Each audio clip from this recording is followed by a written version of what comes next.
Pozdrav svima, dobrodošli u vaš drugi Visual Basic tutorial. U ovoj lekciji vam uvesti vas u promjenjive i uradit ćemo neke jednostavnije matematičke operacije. Znači prvo, u prošloj lekciji smo naučili kako se ispisuje poruka na ekranu. Znači message box i tekst poruke. Evo, nećemo broj, stavimo slova. Tekst poruke, kada pokrenemo program, mora bude u znacima navoda. Kada pokrenemo program, kliknemo Command 1, dobit ćemo ovaj tekst ispisan u poruci. Ali, šta se dešava ako napišemo jedan broj plus drugi broj, dobijemo zbir ta dva broja. Ovako. U ovoj lekciji, znači, evo, prvo šta se promenjuje? Napišemo dim a. To je jedna promjenjiva. Definisali smo promjenjivu univerzalnog tipa. Promjenjiva je u stvari jedna kao kutija u kojoj možemo smjestiti neki sadržaj. Bilo to broj, slovo ili neka druga vrednost. Znači, ima više vrsta promjenjiva. Ali recimo dim a je promjenjiva u kojoj može da se zapiše sve. I broj, i slovo. Znači univerzalna promjenjiva, ali ona ima svoje prednosti i svoje mane. Ali ako napišemo dim a as integer, ova promjenjiva će moći u njoj da sadrži samo ceo broj. Znači samo cijeli broj samo će se upiše u ovu promjenjivu. Evo recimo, da vam bude jasnije. Kada kliknemo dva puta na formu, napravit će nam se ovdje blok koda u koji upisujemo. U ovaj blok koda se upisuje kod koji će se izvršiti samo jednom kada se program upali. Znači ovako. Napravimo jednu promjenjivu a i jednu promjenjivu b. Stavimo da promjenjiva a ima vrednost recimo moj prvi, a promjenjiva b da ima vrednost program. Da. I sada ako ispišemo a plus b, pustimo, kliknemo ovdje, dobit ćemo moj prvi program. Ako izmenimo jednu promjenjivu, napišemo test, dobit ćemo moj prvi program test. Evo.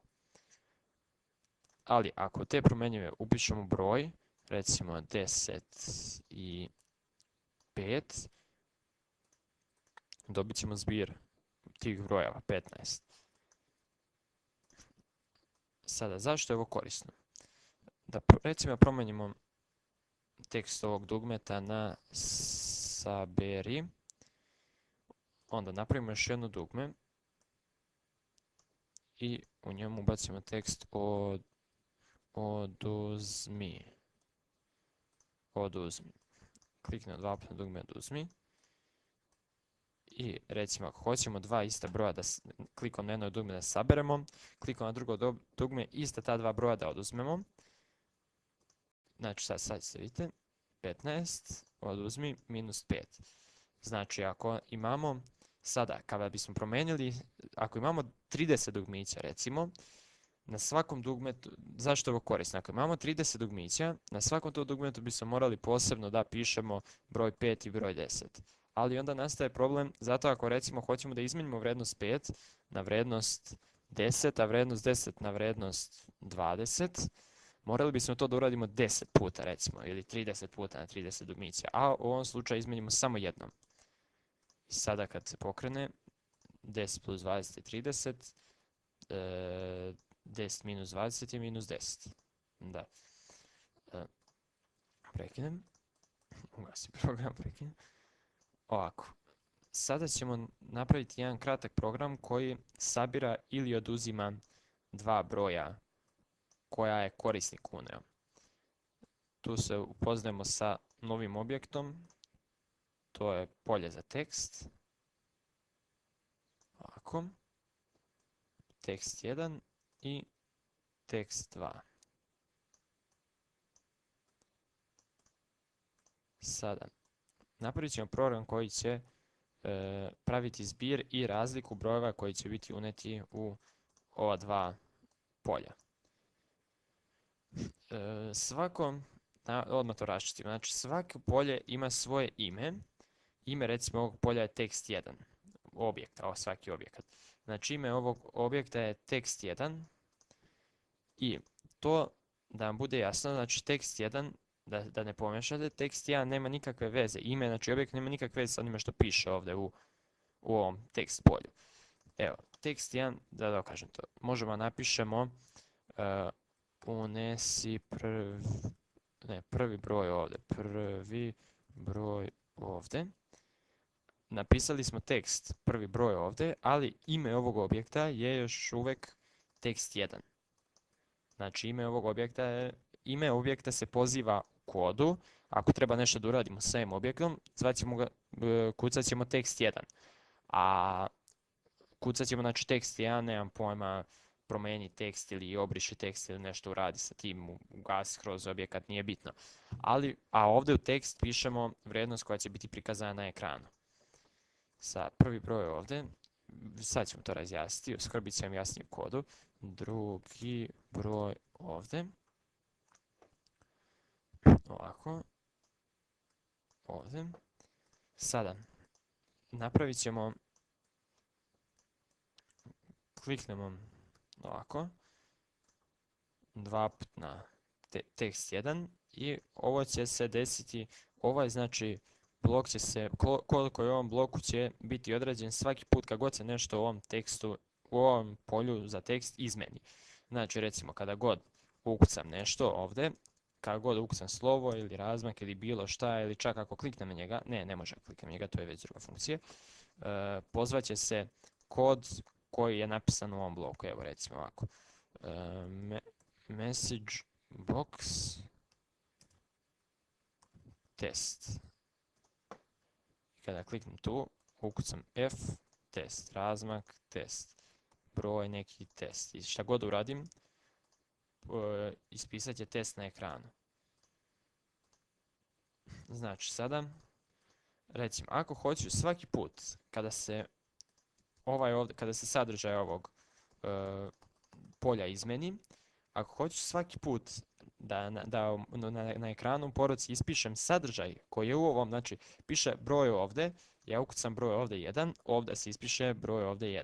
Ukucam broj ovdje g, ovdje se ispiše broj ovdje g. To ćemo raditi na sljedeći način.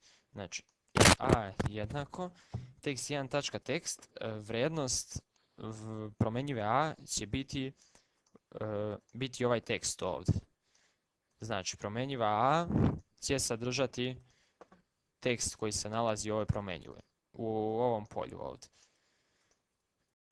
Znači, napišemo text1.text i stavimo, znači, u message box stavimo tekst koji se nalazi u polju text1.text. Kada bilo šta izmijenimo ovdje, pojavit će se, vidite kako to radi.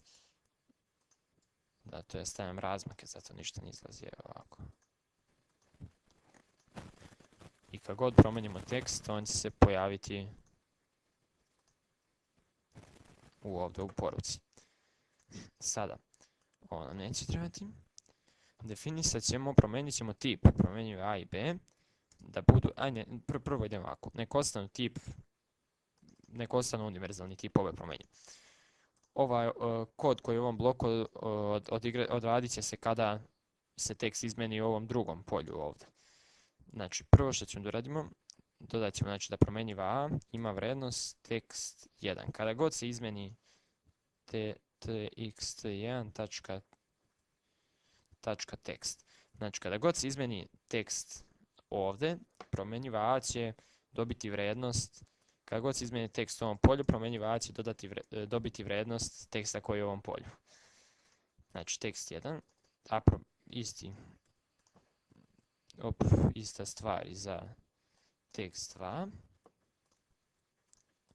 I sada, ako izbacimo message box a plus b, pogledajmo, znači promjenjiva a ima vrijednost prvog teksta, promjenjiva b ima vrijednost drugog teksta.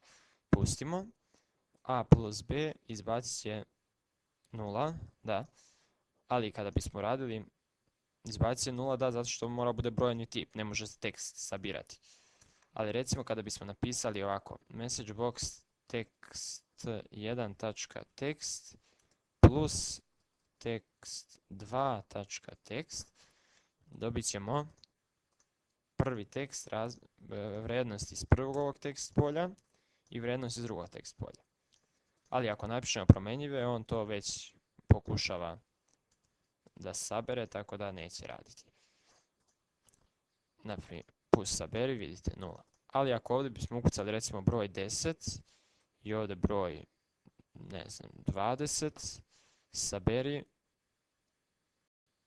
ovo nešto nije u redu i znam zašto. Zato što je ovo univerzalna promjenjiva. Moramo definisati da ta promjenjiva bude integer, to je ceo broj. Znači, sada će ovu promjenjivu moći da se upiše samo ceo broj. Pustimo. Ukucam sad kada kliknemo saberi, izbacit će grešku, zato što pokušava da stavi tekst u promjenjivu koja možda sadrži samo isključivo broj, ništa više. Ali kada bismo ovdje recimo stavili broj 10 i ovdje broj 20, saberi, opet nešto nije u redu. Promjenjiva, da, vidite ovdje smo omašili, tekst 1, tekst 2. Broj 10, broj 20, broj 20, saberi, dobit ćemo broj 30. Oduzmi, dobit ćemo minus 10. Znači, to je prost program koji sabira vrijednosti iz ova dva polja. I to je pravično sve što ćemo raditi u ovoj lekciji. Ako imate nekih pitanja, slobodno pitajte. Hvala na gledanju i doviđenja.